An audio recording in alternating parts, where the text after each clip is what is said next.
నిజంలాంటి స్వప్నం ఎలా పట్టి ఆపాలి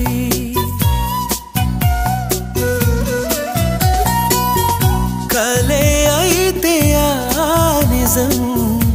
ఎలా తట్టుకోవాలి అవును కాదో అడగకంది నా మౌనం చెలివో చిలవో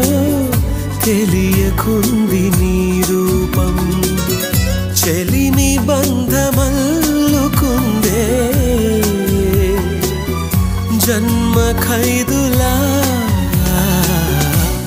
ఎదుట నిలిచింది చూడు